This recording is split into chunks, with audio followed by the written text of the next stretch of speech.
Welcome everybody. My name's Dave Hay. I'm a PGA Pro. I teach at a Chippenham Golf Club, so hi all my juniors, hi the seniors, and hello to my elite players. This series is called ProPrio Golf. So ProPrio being proprioception golf, our movement in space of our body. So it's based on biomechanics. As a PGA Pro we study biomechanics, and biomechanics is very simple. It's bio being human, mechanics being movement, and the forces that create movement. So, in this series we're using TPI, which is a Titleist Performance Institute screen. So this will help us identify, do we have any limitations or inabilities to do things. We also have a few exercises, very easy. Don't worry if you're a senior and you don't think you can do this, absolutely you can. This is designed to condition your mind to get back onto the golf course after we've had lockdown. Light at the end of the tunnel maybe is 3 weeks time. So we just don't want to go out there and lose all sense of what we do and how we do it.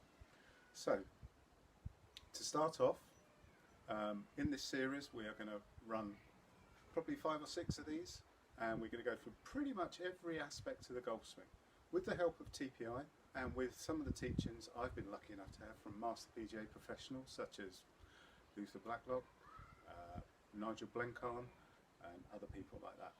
So, should we get started? So, first of all, the grip. Most important, the only thing that attaches us to the golf club. So, Ben Hogan thought this was so important, he wrote 27 pages in his five lessons of modern fundamentals. So, easy, easy, easy. Probably never seen this before. No equipment, as I said. We're assuming we're in lockdown, we've got no golf clubs. So, how can I practice my grip? I've got no golf clubs. Very easy. Let's take a bag, the shopping bag. We've all been shopping. So this is a bog standard shopping bag here. So we've all been shopping maybe once a week in lockdown. So, bend down, pick up the handles. Don't even look what you're doing and see how the bag sits in your hand. If I look down and move a little closer to the camera, you'll see that my thumb is on the right side of the handle. The bag straps are in my fingers and my palms face inwards. This is the way we pick up a golf club. Let's do it on the left hand side. Bend down, pick up the handles. You'll notice the bag always sits in the fingers, and naturally your thumb will be on the right hand side for your left hand. So I'm talking as a right handed player. So really simple. Put the bag down, pick it up. Just get used to that feeling of it sitting inside your fingers, not in your palm. We don't want to have to manipulate our hands, because biomechanically, if our hands are manipulated, so are our arms, so are our shoulders. Compensations have to be found in the swing. If we want to get a bit more advanced, I've got a ball bag here full of balls. So this is a little heavier. I've got to bend down, engage my glutes, and then lift. Bend down, lift. Glutes are very important for the golf swing. Again, just sits in the hand as our golf grip should be. If I was to put the second hand on, just sitting in the fingers, perfect. So we're not getting too fussy about pressure and things like that. Okay, so no equipment, common garden broom, lay it out in front of you so it's down on your left hip. Hold your hand normally, push the broom so it drops into your hand. You haven't done anything with your hand. Have a look where it is. The left thumb is on the right hand side of the grip. The broom is in my fingers. Take my right hand, exactly the same. Practice with both hands. There we are. There's our golf grip. Simply getting acquainted with it, teaching our brain or refreshing our brain about what our golf grip should be, instead of trying to manipulate our hands when we get back on the golf course, will help us remember. Remember, the brain controls all the bodily functions. Number 1, the grip. Hope you found that interesting. Really good way of remembering it. Number 2 is our posture. So we're going to run through most aspects of the golf swing here. So our posture, an athletic posture. So if I turn sideways, so any of you play golf or basketball, tennis, this is the posture you would assume before you started to take a shot. Why do we do that? The weight is evenly distributed between my heel and the balls of my feet. Ben Hogan, the great Ben Hogan, said hit balls with the toes up in your shoes. Can we see that? I'm lifting my toes with the balls of my feet. I've got 2 points on each foot. When I do this, if I sink down a little bit, stick my tush out, so my butt, as you can see, is further back than my heels. This is important. This allows my arms, as you can see, to hang off my shoulders correctly.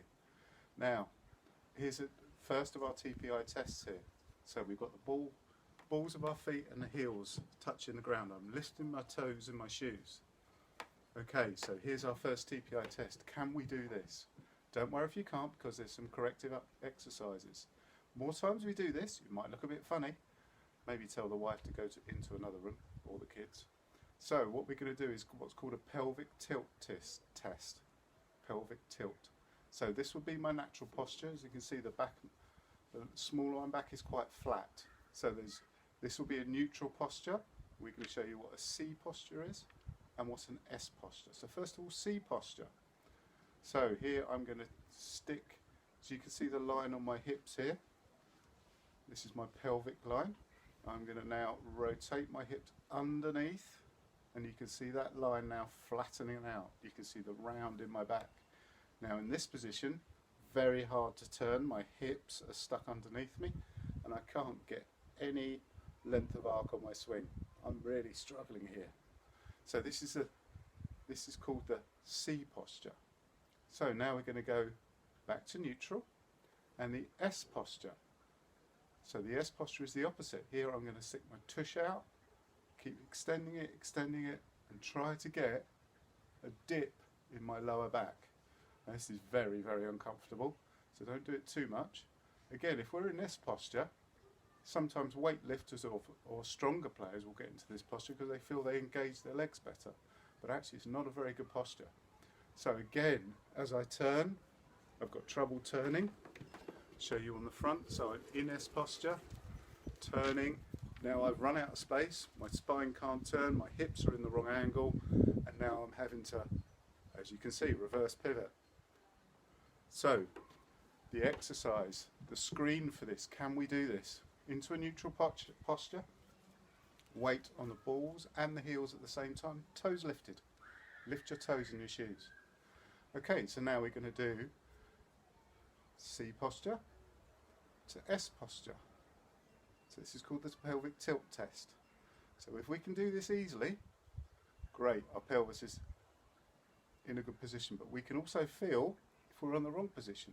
Now, if after a couple of these you find you're shaking and baking, as we call, juddering movements, then we need to engage our core a bit better. So a few of these each day will help free your hips and free your pelvis. So as you can see, going from one posture to the other.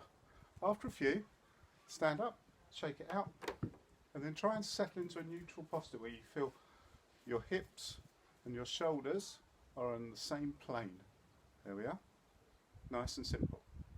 So, first two.